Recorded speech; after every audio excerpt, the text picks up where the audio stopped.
Most world leaders release Christmas messages. They talk about happiness, about peace, and sometimes about reducing divisions. Yesterday, Donald Trump also released a Christmas message.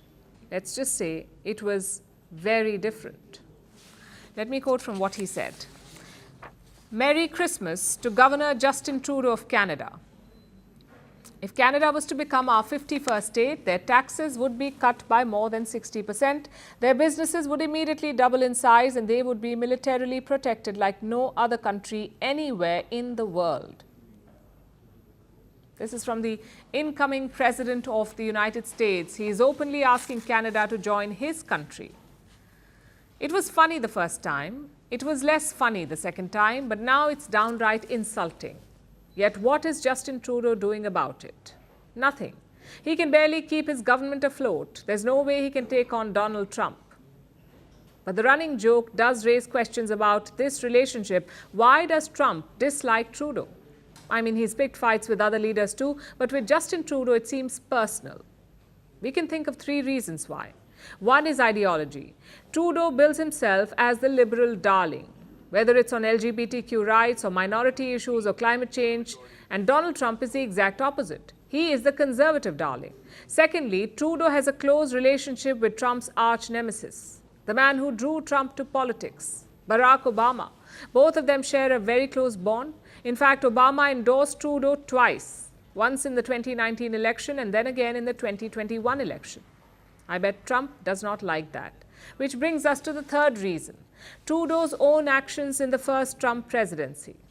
Let me take you back to 2019. The UK was hosting a summit of NATO leaders.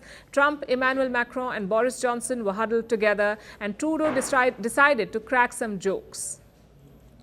That too at the expense of Trump. Just one problem though. His so-called jokes were caught on a hot mic. Listen to this. It was like this, he takes 40 minutes.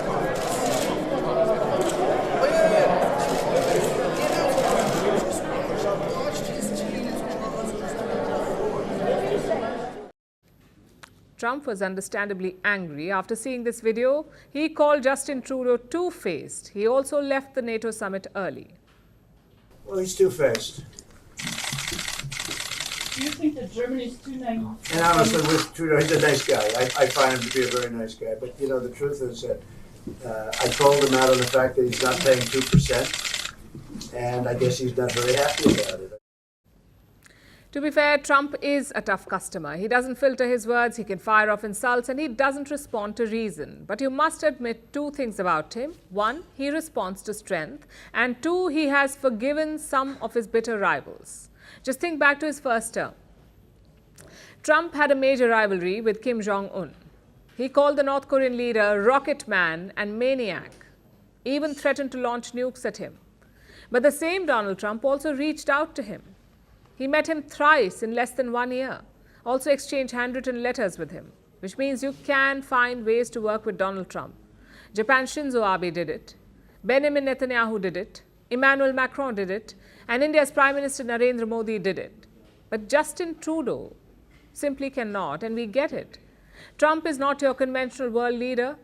Your normal diplomacy will not work with him. But he is the US president-elect. If you want a working relationship, you need to be innovative. You need to display tact and maturity. Neither of those are Trudeau's strengths. Of course, there is a silver lining in all of this. Trudeau's own lawmakers are trying to topple him. He doesn't have a majority in Parliament and elections are slated for October next year, possibly earlier. So this rivalry with Donald Trump won't last much longer.